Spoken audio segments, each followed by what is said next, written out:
Yo, Marvel just dropped Ironheart, their most woke disaster yet, and guess what?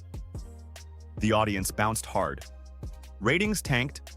Bob Iger's out here lying like it's all good, but we all see the truth. This show? Hollow, tone-deaf, and forgettable AF. They slapped a diversity label on it and called it a win, but fans ain't buying it. Dominique Thorne's Twitter clapbacks just made it worse. Stick around. I'm breaking down how Marvel went from hero to zero with this hot mess. Marvel's Ironheart wasn't just a stumble, it was a crash landing.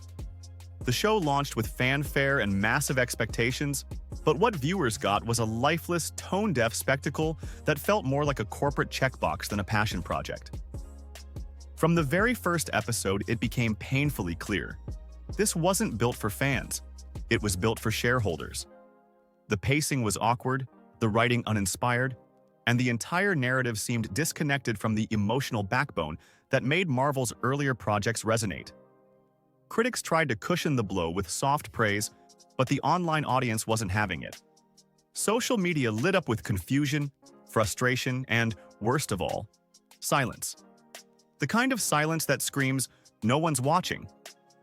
For Marvel, a brand built on explosive launches and endless hype, this wasn't just disappointing, it was a red flag.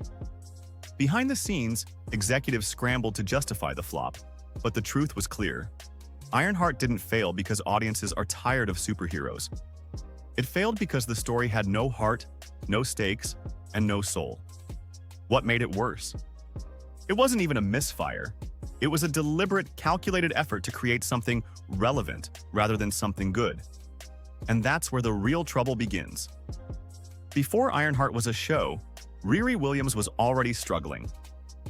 Her standalone comic series from 2016 quietly disappeared due to poor sales. Not because of backlash or controversy, but because readers simply didn't connect. Marvel had introduced her as Iron Man's successor, yet fans felt no spark, no chemistry, no reason to invest. Fast forward to 2025, and Disney decides this is the hero that deserves a headline show? It felt like déjà vu, a failed character being pushed not because she earned it, but because someone in a boardroom decided she checked the right boxes. This wasn't about audience demand, it was about optics. And fans noticed. Unlike Peter Parker or even Kamala Khan, Riri didn't have a strong emotional foundation or a compelling reason for viewers to care. There was no tragic origin, no deep internal struggle, no moment of triumph to root for. Just a blank slate dressed in Wakandan tech, rushed into a starring role with no build-up or payoff. The gamble? It didn't pay off. And instead of fixing the problem, Disney doubled down, ignoring the history, ignoring the feedback, and hoping flashy visuals could hide the emptiness underneath. But the audience could see through it. And they weren't impressed. When a show flops, it's hard on everyone. But Dominique Thorne, the actress playing Riri, made the mistake of turning critique into combat. Rather than stepping back or acknowledging fan concerns, she jumped headfirst into social media battles, clapping back at viewers, dismissing feedback as hate, and alienating the very people the show needed to win over. It wasn't just defensive, it was defiant.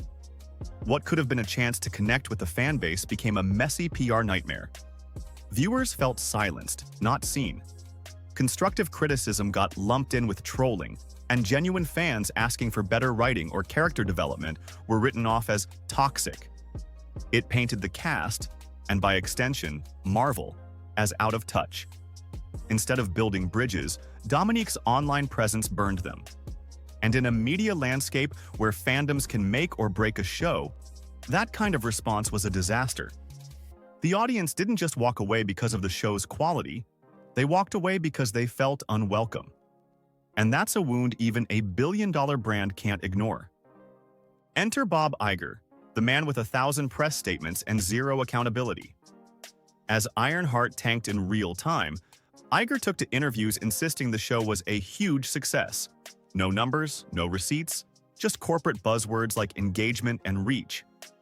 But fans weren't fooled. They saw the lack of trending hashtags, the absence of online buzz, and the awkward silence across fan communities.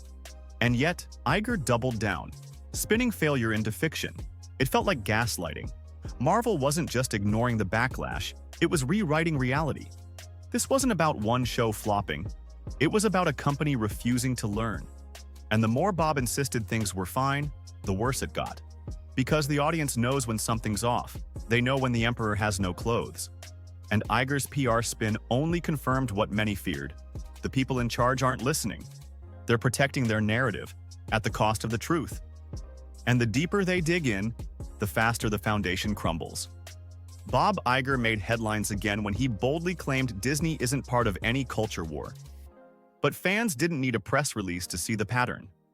From She-Hulk to The Acolyte, recent Disney Plus shows have leaned heavily into message-first storytelling, where agenda outweighs authenticity.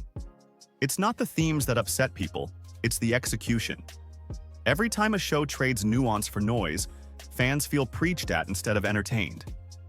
And when Iger shrugs it off like it's all in the audience's head, it feels insulting.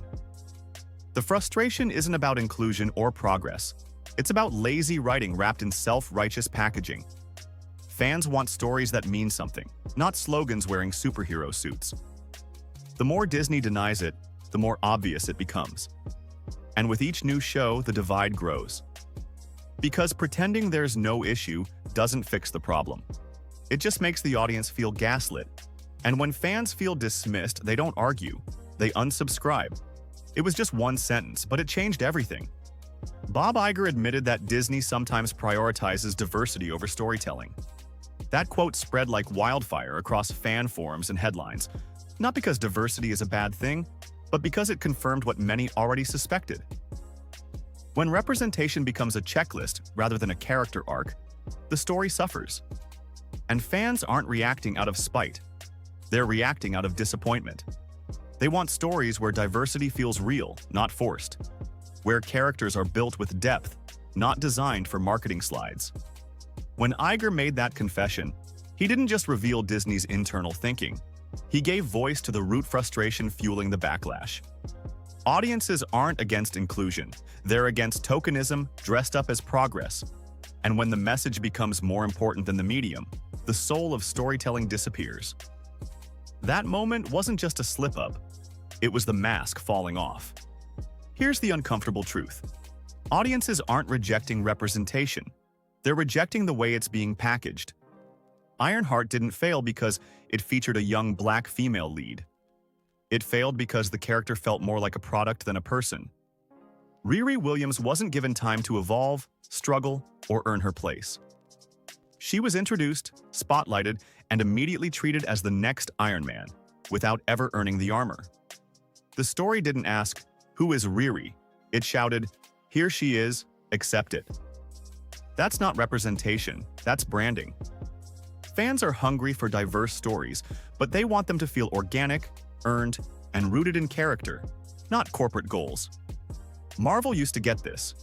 T'Challa wasn't a hit because he checked boxes. He was a hit because he was a rich, complex hero with dignity and depth. But Riri? She never had that chance. And it's not her fault. It's the writing. When inclusion becomes a bullet point instead of a beating heart, it loses meaning. And that's why fans checked out. Not because they're against representation, but because they can spot a hollow one from a mile away. And once the illusion breaks, no amount of marketing can save it. Criticism used to be part of the process. Now it's treated like an attack. With Ironheart, Marvel didn't just ignore the backlash, they scolded it. From actors to executives, the tone was always the same. If you didn't like it, you were the problem. But here's the twist. Even LGBTQ+ fans, one of the show's key demographics, began speaking out. Many felt talked down to, not represented. They wanted meaningful stories, not forced stereotypes or one-dimensional side characters designed to tick a quota. Instead of listening, Disney doubled down on the lecture. Every critique became bad faith. Every comment was labeled bigoted. But the truth is, fans want better, not blander. They're not asking for less representation. They're asking for real representation. Characters with flaws, arcs, and emotional weight. The more Disney pushes the idea that criticism equals hate, the more it alienates the people who care the most. And once you lose your core audience, there's nothing left to build on. just an echo chamber of forced applause, and even that's starting to fade. You want to know how bad it got? Marvel pulled out the nuclear option. Mephisto. Fans had been begging for the devilish villain to appear for years, especially during WandaVision. But instead of placing him in a meaningful show with narrative weight, they shoved him into Ironheart, like a Hail Mary thrown into the void. And not just any Mephisto, Sacha Baron Cohen. On paper, that's huge. In execution, it felt forced, last minute, and completely out of place. There was no build-up, no tension, no real payoff. Just a name drop and some CGI effects hoping to salvage interest. Fans saw right through it. This wasn't story-driven. It was desperation disguised as fan service.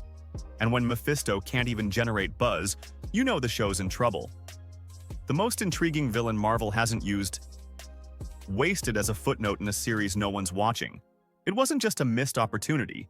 It was an admission that the writers had nothing left. They threw in a literal devil to distract us from the fact the story had no soul. It's not the first time they've done this. Remember the Acolyte teasing Darth Plagueis? That mysterious Sith legend fans had waited decades to see? He was never there, just another bait and switch. And now they're doing it again, with Mephisto. Marvel and Disney have developed a pattern of hyping major lore for clout, only to deliver empty cameos and shallow plotlines. It's become a signature move. Draw fans in with legendary names, then fumble the story. These moments aren't earned, they're injected, and fans are catching on. They no longer trust the tease because they know the follow-through won't come. This is more than a marketing misstep, it's a trust issue. And once trust breaks, hype dies. The formula Disney built its empire on, anticipation, payoff, emotional reward, is starting to rot. Every time they waste a fan-favorite character in a half-baked project, they lose a little more credibility. And with Ironheart, they may have finally exhausted the last of that goodwill. You can't make this up. Ironheart introduces a character named Zelma Stanton, and within minutes, fans online were calling her Velma 2.0. Not just because of her glasses and attitude, but because of the uncanny resemblance to HBO Max's infamous Velma series. Overconfident, snarky, and painfully unfunny. Instead of crafting original dialogue or fresh dynamics, Disney seemed to have copy-pasted a meme and called it a character. Zelma felt like a parody, an AI-generated version of what studio execs think Gen Z wants. But audiences aren't stupid. They spotted the recycling, they heard the hollow lines, and they rolled their eyes. Ironheart didn't just fail to inspire, it felt like it was trying to win internet points by mashing together trend-bait tropes. But the result wasn't clever. It was cringe. You can't force viral moments. You have to earn them through character, charm, and story. And by tossing in a Velma clone, Marvel showed just how little faith it had in its own originality. No wonder viewers tuned out. Want to know how bad it got? Disney didn't even release the numbers. No viewership stats, no streaming charts. Just radio silence and vague references to strong engagement. That's corporate speak for it bombed, but we won't admit it. Compare that to Loki or WandaVision. Those had breakdowns, timelines, global watch counts. Ironheart? Nothing. That alone speaks volumes. Because when a company wants to brag, they do. And when they don't, it's because they can't. Disney isn't hiding the ratings to protect strategy. They're hiding them because they'd confirm what everyone already knows. Ironheart was a ghost show. A massive budget, a legacy IP, a major platform. And it vanished into thin air. No buzz, no numbers, just another forgotten title in an ever-growing content graveyard. And if Marvel doesn't take this as a wake-up call, more flops are on the horizon. Because audiences are done with hype, they want substance. And Ironheart offered none. Even Kevin Feige couldn't save this one. The man who once delivered billion-dollar arcs and fan-favorite franchises stood on stage calling Riri Williams the successor to Iron Man. And fans audibly groaned. Not because of who she is, but because of how little the show gave her. There was no memorable moment, no standout line, no emotional arc that could hold a candle to Tony Stark's journey. It felt like Feige was reading a script, not sharing a vision. And that's what stings most. The guy who built the MCU used to be passionate, deliberate, connected to the fanbase. Now, he's endorsing a project that clearly wasn't ready, backed by empty praise and vague promises. The endorsement felt forced, and if he's out of touch, what hope is left? Because when even Marvel's most trusted voice can't inspire confidence, it's not just a bad show, it's a bad sign. The spark that once lit the MCU, it's flickering. The real issue here isn't Ironheart, it's what it represents. Marvel fatigue isn't just setting in, it's devouring what once made the MCU magical. Fans aren't leaving because they're tired of superheroes. They're leaving because the stories have lost their soul. Ironheart was supposed to be bold, fresh, and exciting. Instead, it felt like a lecture. A project designed to impress the press, not the people. Characters were shallow, conflicts were forced. Representation was used as armor against criticism instead of a reason to tell better stories. And now, with more flops stacking up and fans growing colder, Marvel's facing a hard truth. Heartless storytelling doesn't stick. Until they go back to what made them great, characters we care about, stories that move us, and stakes that matter, the decline will continue.